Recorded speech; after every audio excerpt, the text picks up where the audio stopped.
Hello दोस्तों, कैसे हैं आप लोग। देखते हैं कैसे कैथोलिक परिवार में पैदा हुई सबीहा, इनका पूरा नाम कारोल बोर्श था, कैसे वो इस्लाम के पवित्र छाये में दाखिल हुई। चलिए शुरू से इनकी स्टोरी जानते हैं। Sabiha Khan, North Africa. सबीहा खान जिनका पुराना नाम कारोल बोर्श था, इनका संबंध उत्तरी अफ्रीका से, नॉर्थ अफ्रीका से। मैं उत्तरी अफ्रीका, ये अपनी स्टोरी बताती है सबीहा खान कि मैं उत्तरी अफ्रीका के केप टाउन शहर में कैथोलिक परिवार में पैदा हुई और होश संभालने पर कॉन्वेंट स्कूल में दाखिल कराई गई। यहाँ पर जो एक पारंपरिक विचारों वाली धार्मिक अध्यापिका नन्स की निगरानी में मेरी शिक्षा दी जाए, कि इनका टीचिंग्स होते रहा, जो एक कन्वेंशनल जो चला आ रहा था, एक उस हिसाब से नन्स की निगरानी में मेरी शिक्षा दीक्षा होती रही, इनकी पढ़ाई लिखाई होती रही नन्स की निगरानी में।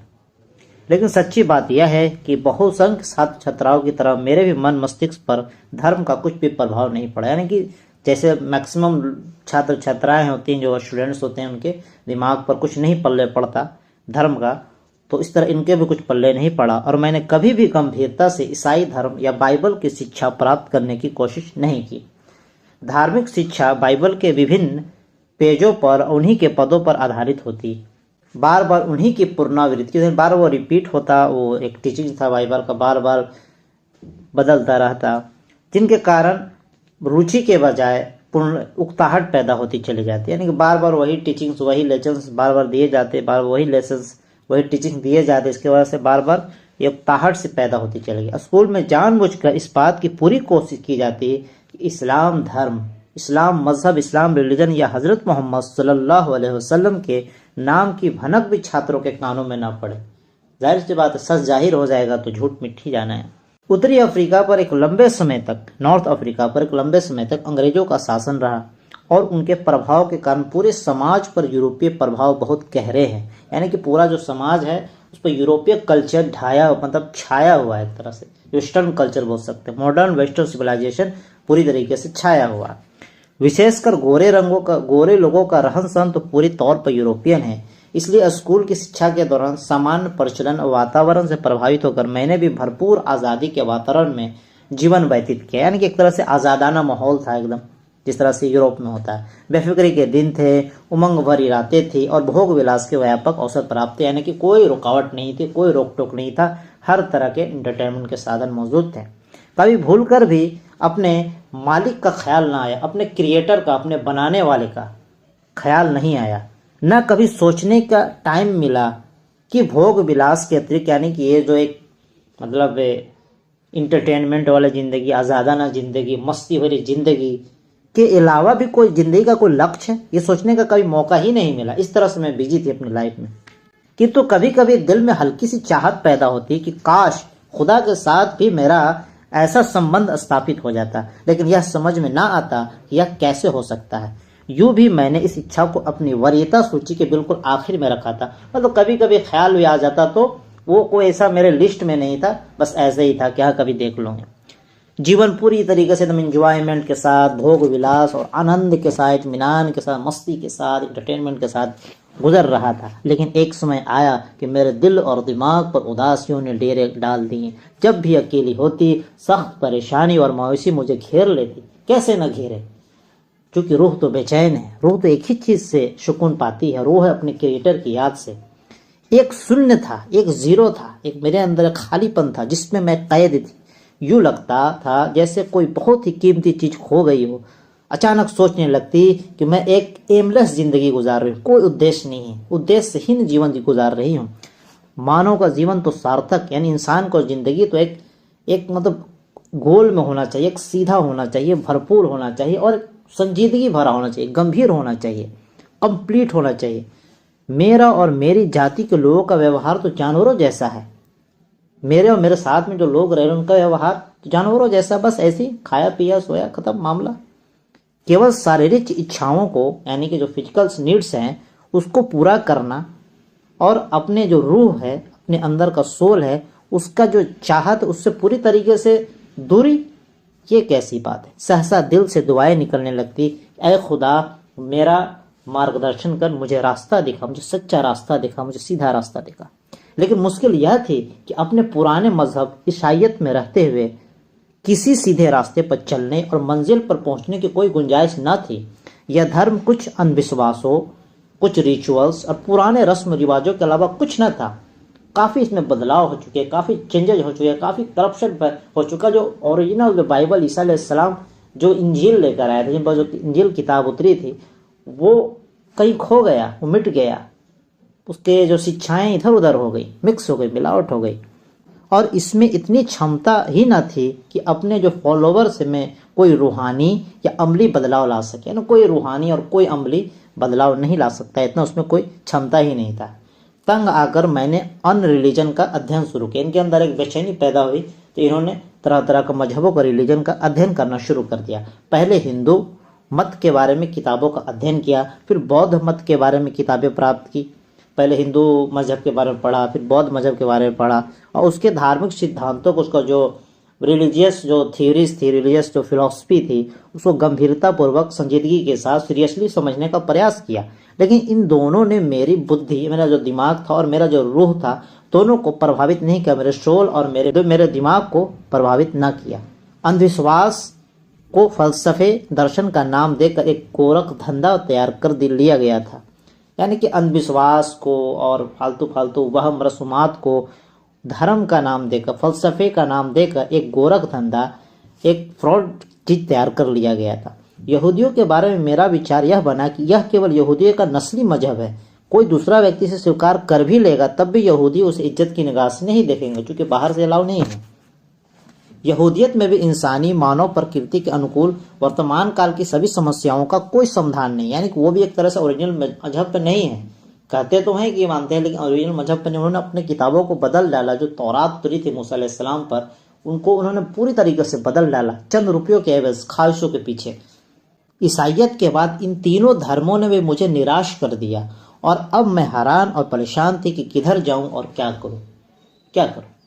तब अल्लाह ने मुझ पर खास अपना रहम करम किया, मेरी मदद की, और मेरा ऐसा किस्मत बना कि मेरा इस्लाम से परिचय हो गया। कैसे हुआ कि एक लाइब्रेरी में मैं जो रिलीजियस किताबें खोज रही थी, धार्मिक किताबें खोज, मजहबी किताबों की खोज करते हुए इस्लाम के सब्जेक्ट पे, इस्लाम के विषय पर एक किताब मेरे हाथ लग गई। उसके बारे में मैंने पढ़ना जब से शुरू किया तो मानो अंधेरे में जुगनू चमक उठे, और जो आगे बढ़कर अन्य किताबों और तरह तरह की किताबों और विशेषकर पवित्र कुरान मजीद का अध्ययन किया तो मंजिल करीब आती चली गई। मैंने देखा कि इस्लाम में अंधविश्वास या बहुदेववाद, यानी कि बहुत सारे खुदाओं के लिए कोई भी जगह नहीं है। नथिंग, ओनली वन गॉड, एक अल्लाह, एक क्रिएटर, एक ईश्वर, एक प्रभु। इस्लाम का झूठ और छल कपट से दूर का कोई भी रिश्ता नहीं है। एकदम साफ सुथरा, साफ पानी। और यहाँ बेकार घिसे पीटे सिद्धांतों का कोई गुजर नहीं। एकदम ओरिजिनल, ऑथेंटिक, कोई इधर तामझाम नहीं। हर बात बुद्धि और प्रकृति के बिल्कुल अनुकूल, यानी एकदम लॉजिकल और रैशनल। फिर इसमें कमाल की सादगी है, सच्चाई है, और किसी धार्मिक सिद्धांत या अवधारणा में कोई भी जो रिलीजियस थ्योरी है, फिलॉसफी है, कॉन्सेप्ट है, उसमें धुंध और उलझाव नहीं है। एकदम साफ, जो ह्यूमन के एकदम नेचर को अपील करती है, जो लॉजिक को अपील करती है, सोच को अपील करती है कि हाँ ये बेहतर है, बेहतरीन जवाब।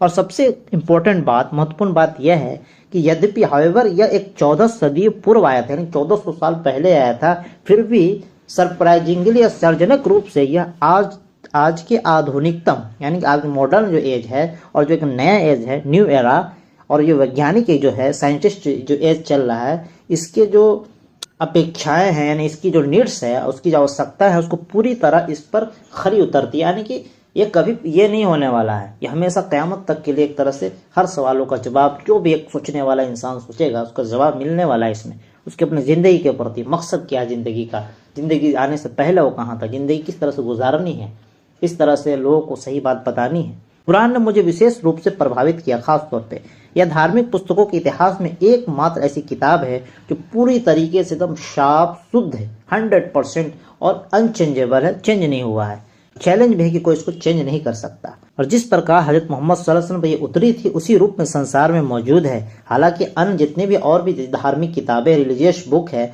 उसमें अनेक अनेक प्रकार के हर तरह तरह के उसमें चेंजेज आ गए। विशेषकर बाइबल का तो हुलिया बिगाड़ दिया गया और वह असली किताब जो हज़रत मसीह को उतरी थी आज संसार में, आज वर्ल्ड में कहीं मौजूद नहीं है। इस्लाम के विषय में पूरी जानकारी प्राप्त कर लेने के बावजूद मैंने फौरन ही इस्लाम को स्वीकार नहीं किया, बल्कि करीब 1 वर्ष तक एकदम पूरा हाईली कॉन्सेंट्रेशन के साथ एकाग्रता से उसके बारे में पढ़ती रही और सोच विचार करती रही। इसी बीच इंग्लैंड के प्रसिद्ध संगीतकार केंट स्टीवेंस ने इस्लाम कबूल किया और उसके जो कारण उन्होंने बयान किए, उन्होंने इस्लाम पर मेरे यकीन को और मजबूत कर दिया, मेरे यकीन को पुख्ता कर दिया। फिर एक दिन कलिमा मैंने पढ़कर, यानी कि जो कलिमा होता है इस्लाम लाने के लिए पढ़ना पड़ता है बस ज़बान से, उसको पढ़कर मैं इस्लामी बिरादरी की सदस्य बन गई, इस्लामी बिरादरी की एक तरह से मेंबर बन गई। इसके लिए मैं अल्लाह की बहुत ही शुक्रगुजार हूँ। अल्हम्दुलिल्लाह। इस्लाम को स्वीकार करने के बाद सबसे पहला जो मुझ पर एक रहस्य उद्घाटन हुआ, यानी कि एक तरह से एक रहस्य खुला, एक राज खुला कि ईसाईयत इस्लाम में खुदा की अवधारणा के बारे में बहुत अंतर है। यानी कि जो खुदा का कॉन्सेप्ट ईसाइयों में दिया गया था और खुदा का कॉन्सेप्ट इस्लाम में है, ये काफ़ी दोनों में काफ़ी चेंज है। ऐसे तो ओरिजिनल जब ईसा अलैहिस्सलाम पर जो इंजील जो उतरी तो उसमें तो वही था कॉन्सेप्ट, लेकिन बाद वाले लोगों ने उनको बदल डाला। तो चूंकि जाहिर सी बात है, बदल डाला तो अलग ही रहेगा। तो ये अलग था। ईसाइयों का खुदा आसमान नरमी का मालिक है, उसमें किसी को नुकसान नहीं हुआ। कर्म और आचरण, यानी जो भी काम करे, जो भी उसके जिंदगी के है पहलू है, उसके संबंध में मनुष्य कुछ भी नहीं पूछता, कुछ भी अपेक्षा नहीं रखता और मानने वालों को पूरी आज़ादी देता है कि वो जो चाहे करते फिरे। और कभी मूड हो तो उसमें थोड़ा बहुत याद कर लिया करे। यह इसकी विशेष एक तरह से कृपा है और उसने अपने इकलौते बेटे को खुद ही सूली पर चढ़ा दिया, चढ़ाकर क़यामत तक समस्त ईसाइयों को पाप मुक्त कर दिया। कितना बेहुदा सा कॉन्सेप्ट है। देखिए कि लग रहा है कि जान छुड़ाने की बात है, यानी कोई भी गुनाह करो बस सूली पर वो चढ़ गया, बस हो गया काम खत्म। अब देखिए खुदा की इस विचित्र अवधारणा के बारे में, इस अलग तरह के कॉन्सेप्ट जो ईसाइयत में दिए गए थे, इस कॉन्सेप्ट के बारे में जब भी मेरे मन में सवाल पैदा होते तो मैं उनको व्यक्त करती तो जवाब में बहुत हिम्मत को पस्त कर देने वाली दुखद प्रतिक्रिया का, दुखद रिएक्शन का सामना करना पड़ता। यानी जब भी मैंने सवाल पैदा होता, पूछने की कोशिश करती तो मुझे एक तरह से बहुत ही लोकल सा जवाब और बहुत ही एक मतलब निराश कर देने वाला जवाब मिलता। सख्ती से डांट दिया जाता और ये बता दिया जाता है कि ये बातें दिमाग में आने वाली नहीं है, बस चुपचाप खामोशी से उन पर यकीन रखना चाहिए। बस हो गया टका सा जवाब। लेकिन इस्लाम कबूल किया तो पता चला कि ऑलमाइटी अल्लाह, सर्वोच्च सबसे ऊपर अल्लाह की हस्ती, संसार की सबसे बड़ी ताकत ऑलमाइटी, वह जीवंत है, वह हमेशा जिंदा है और शाश्वत सत्ता, हमेशा उसी का अधिकार है हर चीज पर, हमेशा से है, हमेशा रहेगा। वह अपनी क्रिएशन के लिए, अपनी मखलूक के लिए बड़ा ही बहुत ही दयावान है, कृपालु है, बहुत ही रहम करने वाला, मेहरबान है। लेकिन उसने इंसानों के लिए जो सिद्धांत बनाए हैं, जो रूल बनाए हैं, वह उन पर सबको सख्ती से कार्यरत देखना चाहते हैं। यानी कि जो भी रूल्स बनाए हैं वो चाहता है कि सब उसको फॉलो करें, उसमें कोई कोताही ना करे। और जो लोग इसकी पाबंदी करते हैं वो दुनिया और आखिरत में सफल होते हैं, जबकि इसको नहीं मानने वाले न दुनिया में खुश रहते हैं न परलोक की सफलता प्राप्त करते, यानी कि आखिरत, यानी कि लाइफ आफ्टर डेथ। फिर ईसाइयत के विपरीत इस्लाम के अनुसार अल्लाह स्पष्ट रूप से फरमाता है कि हर व्यक्ति अपने कर्मों का फल भोगेगा। ईसाइयत के विपरीत इस्लाम के अनुसार अल्लाह क्लियरली बताता है कि हर व्यक्ति, हर इंसान अपने जो उसने जिंदगी में जो भी काम किए होंगे, जो भी उसका फल भोगेगा। जैसा काम करेगा वैसा उसको सजा मिलेगा या उसको जजा मिलेगा, मतलब रिजल्ट वैसा ही आएगा जैसा वो काम करेगा। कोई किसी का बोझ ना उठाएगा। और यह विचार सरासर मूर्खतापूर्ण है कि एक व्यक्ति को हमारे गुनाहों के बदले में मौत के घाट उतार दिया गया हो, जैसा कि ईसाइयत में है कि सूली पर चढ़ा दिया गया, बस गुनाह कर देगा। यह भी क्लियर कर दो कि इस्लाम का कोई एक खास पहलू ना था या कुछ अलग अलग विशेषताएं ना थी जिन्होंने मुझे प्रभावित किया, बल्कि यह इस्लाम का संपूर्ण सौंदर्य और आकर्षण, मतलब ऐसा ही नहीं कि एक ही फील्ड में सिर्फ है, नहीं, चौतरफा जिंदगी, मतलब एक तरह से इस्लाम जो कंप्लीट सॉल्यूशन, यानी कि पूरी तरीके से सॉल्यूशन ये प्रोवाइड करता है, हर क्षेत्र में रहनुमाई करता है, किसी भी शोबे में हो। जो मेरे दिल में बस गया, ऐसा इसका टीचिंग था, ऐसी तालीम थी, ऐसे दिमाग को अपील करने वाले, दिमाग को, दिल को, रूह को सुकून देने वाले ऐसे नॉलेज इसमें था कि मेरे दिल में यह बस गया। और मैं इस निर्णायक, इस मतलब रिजल्टिंग एक तरह से कंक्लूजन पर पहुंच गए, निर्णायक निष्कर्ष पर पहुंच गए कि संसार में, पूरी दुनिया में इस्लाम के अतिरिक्त एक धर्म भी ऐसा नहीं जो अट्रैक्शन के मामले में, खूबसूरती के मामले में, सिंप्लिसिटी के मामले में इस्लाम से नाम मात्र की भी अनुकूलता रखता है। कि इसके टक्कर में कोई है ही नहीं। इसकी जैसी टीचिंग, इसकी तालीम, इसकी जैसा दिमाग को अपील करने वाला एकदम ऑथेंटिक, हाँ ये बेहतर है। जैसे होता है ना कि आदमी हर चीज में कंपेरिजन करता है कि हाँ अपने पर कोई चीज लेके, हाँ मेरे साथ अगर ऐसा होता, मेरे साथ ऐसा होता तो मैं इस टाइम क्या करता, तो ये एकदम परफेक्ट, हाँ ये सही है। इस्लाम एक मतलब मल्टी डायमेंशनल, मल्टी कलरल, यानी कि हर तरह के रंग लिए हुआ है। इसमें प्रत्येक रंग जीवन प्रदान करता है और जिसकी प्रत्येक किरण रूह को नई रोशनी, नूर प्रदान करती है। किंतु एक दुखद सत्य है कि एक नए मुस्लिम के लिए गैर इस्लामिक माहौल में बाअमल मुसलमान बनना और रिलीजियस टीचिंग्स को अपनाना बहुत ही कठिन है। अल्लाह का शुक्र है उसने यह मरहला भी मेरे लिए आसान कर दिया और मेरी शादी एक बाअमल मुसलमान घराने में होगी। लो जी, टेंशन ही खत्म। यह मेरा एक तरह से मेरी खुशकिस्मती थी, यह मेरा सौभाग्य था कि जो परिवार में जहाँ मेरी शादी हुई वो बहुत से मुस्लिम घरानों, मतलब जो सो कॉल्ड मुस्लिम घरानों की तरह केवल नाम का मुसलमान नहीं था, ना वो उन घरानों जैसा था जो इस्लाम के विषय में जोशीली बातें तो बहुत करती लेकिन कर्म की दृष्टि से जीरो होते, यानी काम अमल नहीं था, बस बातें बहुत बहुत होती थी। इस तरह का घराना नहीं था और नाम मात्र के भी नहीं थे। ये पूरी तरीके से अमल करने वाले मुसलमान थे। अल्लाह का शुक्र है कि इस परिवार का, इस फैमिली का हर सदस्य, हर शख्स सच्चा और बाअमल मुसलमान है। इस्लाम उनके सीनों में बसा हुआ है। वे जो कुछ कहते हैं उस पर अमल भी करते हैं। मुसलमान की हैसियत से अल्हम्दुलिल्लाह, अल्लाह का शुक्र है, मैंने अल्लाह की पहचान हासिल कर ली और बदले के दिन का एहसास प्रति क्षण मेरे दिमाग में ताज़ा रहता है। चूँकि मैंने जीवन का असली मकसद जान लिया है, इसलिए अब जीवन मेरे लिए अल्लाह की अमानत और रहमत बन गया है।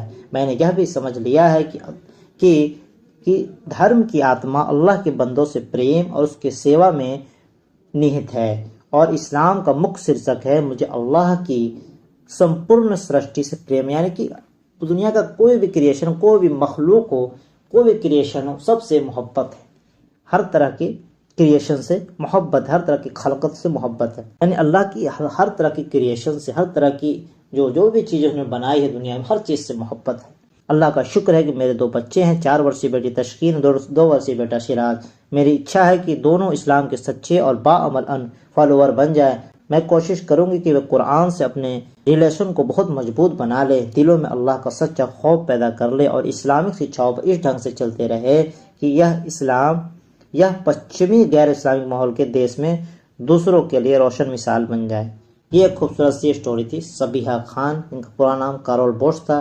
कैसे ये कैथोलिक क्रिश्चियन से मुसलमान बनी, एक सफ़र था, काफ़ी खूबसूरत सफ़र। तो जब भी लोगों को सच की तलाश होती है तो सच ऊपर उसका बनाने वाला अल्लाह, खुदा, गॉड उसको सच तक पहुंचा देता है। तो आपको भी अगर सच की तलाश है तो खुले दिल से आप खुले मन से बोले कि ऐ बनाने वाले रब, ऐ बनाने वाले गॉड, ऐ क्रिएटर, अगर कोई है तो मुझे सही रास्ता दिखा। तो ज़रूर आपको सही रास्ता दिखाएगा। आपको थोड़ी कोशिश करनी है, थोड़ा तलाश करना है, आपको मांगना है। आप मांगे तो सही, रास्ता तो मिलेगा ही मिलेगा इंशाअल्लाह। चलिए बने रहे हमारे चैनल के साथ।